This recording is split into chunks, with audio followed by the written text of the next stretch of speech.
அதிக நாட்கள் வாழ்கின்ற இந்த உலகத்தில் உறவு எது சொல்லுங்கள்? 20, 25 வயசு, 26, 28 கல்யாணம், அதில் இருக்கிற காலேஜ் போய்டுறோம். அப்பா அம்மா கூட இருக்கிற நாட்கள் கம்மி தான். ஆனால் கல்யாணம் பண்ண பிறகு 100 வருஷம் வாழ்வீங்க.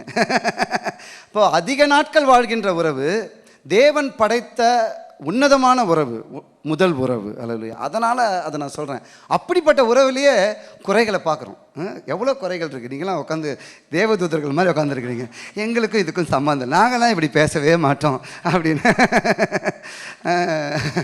ஸோ ஆனால் பாருங்கள், இது எல்லா வீட்டுக்கு வீடு வாசப்படின்ற மாதிரி இது எல்லா வீடுலேயும் நடக்கிற ஒரு விஷயந்தான்.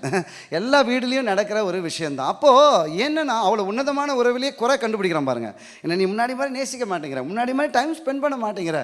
அப்போது இவ்வளோ உலகத்தில் உன்னதமான ஒரு அன்பும் ஒழிந்து போகிறது, குறைந்து போகிறது. ஆண்டவர் எபேசு சபைக்கு இப்படி சொன்னார், ஆதியில் இருந்த அன்பை. ஆமாம், உனக்கு முன்னாடி your first second the first love.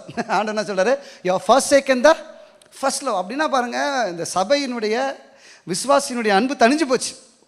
உலகம் ஆண்டவர் மேலே வச்ச அன்பு தனிஞ்சு போச்சு. அப்போது தனிந்து போகிற அன்பை நம்ம பார்க்குறோம். மனிதனுடைய அன்பு தனிந்து போகுது. அப்போ